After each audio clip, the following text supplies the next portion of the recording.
Hey everybody, it's Jason Blaha here, and one of the questions I get all the time for people who are running an auto-regulated system like I do for training, to where I'm doing stuff like training full body 6 to 7 days a week, people often ask the question of, when do you take a day off? When do you know it's time to take a day off?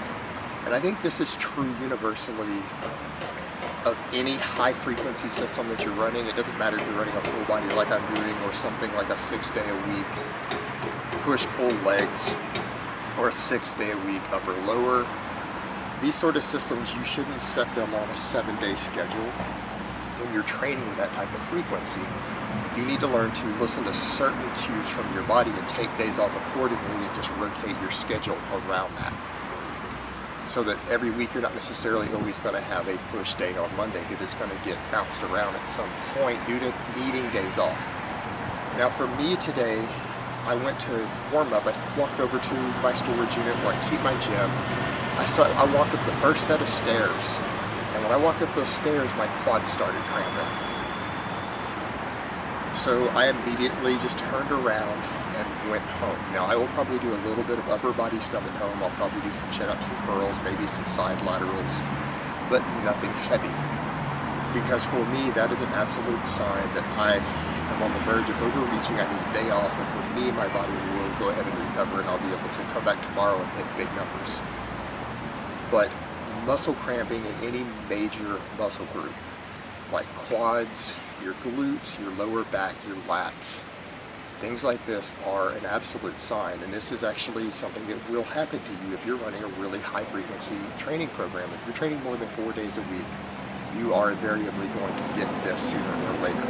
And that is a sign that you are overtaxing your peripheral nervous system a little bit. You need to back off just a little. Now, other things that you need to watch for, as I talk about with deloads, is connective tissue and joints.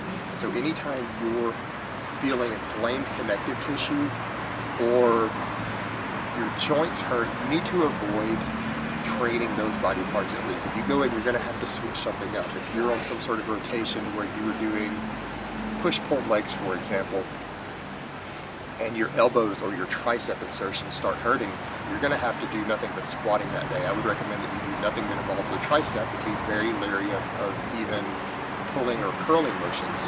So you're going to have to potentially adjust your schedule around that. And that's another reason that it's really silly for people to get caught up in these dogmatic splits, to where you always have this certain body part or something worked on a given day, because invariably that's going to get messed up.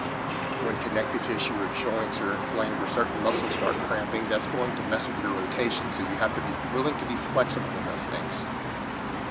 And when it comes to taking a day off, you need to always listen to your body. And remember, cramping in any of the major muscles, sore joints, and sore tendons and connective tissue, those are signs that it's time to go ahead and take a day off. Or if you do train, you need to treat it as a deload type day. Use no more than 50% of your max.